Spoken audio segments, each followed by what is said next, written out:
తెలంగాణ రాష్ట్ర ముఖ్యమంత్రి కల్వకుంట్ల చంద్రశేఖరరావు అసెంబ్లీ చరిత్రలో తొలిసారిగా ఓ అరుదైన రికార్డు సొంతం చేసుకున్నారు. ప్రాజెక్టుల రీడిజైనింగ్ పైన గురువారం శాసనసభలో పవర్ పాయింట్ ప్రెజెంటేషన్ ఇచ్చారు.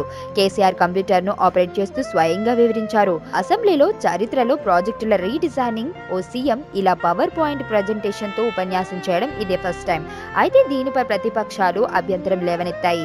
అసెంబ్లీలో పవర్ పాయింట్ ప్రెజెంటేషన్ కొత్తదని, అలా కేసీఆర్ చేస్తే తమకు అవకాశం ఇవ్వాలని విపక్షాలు తప్పుబట్టాయి. ఇదిలా ఉంటే గతంలో వైఎస్ రాజశేఖర్ రెడ్డి సీఎంగా ఉన్నప్పుడు తెలంగాణకు ఎంతో అన్యాయం జరిగిందన్న కేసీఆర్ తెలంగాణ అసెంబ్లీ సాక్షిగా వైఎస్ ను కడిగి పాడేశారు. సాయుధ పోలీసుల పహారాలు పులిచింతలను వైఎస్ రాజశేఖర్ రెడ్డి పూర్తి చేశారన్నారు. పోతిరెడ్డిపాడును 65,000 క్యూసెక్కుల ఎత్తుకు పెంచారన్నారు.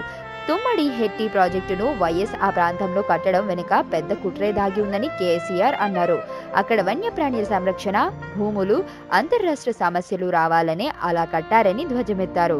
ఈ విషయాన్ని సిడబ్ల్యూసీ స్వయంగా చెప్పిందన్నారు. వైఎస్ మహారాష్ట్రతో పంచాయతీ తెగకుండా తుమ్మిడి హెట్టి పూర్తి కాకుండా ఉండేలా కుట్ర పన్నారని, తుమ్మిడి హెట్టిని పూర్తి చేసిన నీళ్లు ధవళేశ్వరంకు వెళ్లేలా డిజైన్ చేశారన్నారు. అలాగే ఎస్ఎల్బీసీ, కిన్నెరసాని ఇలా ఏ ప్రాజెక్టు చూసినా ఏదో ఒకటి చెప్పి ప్రాజెక్టులు పూర్తి కాకుండా చేశారన్నారు.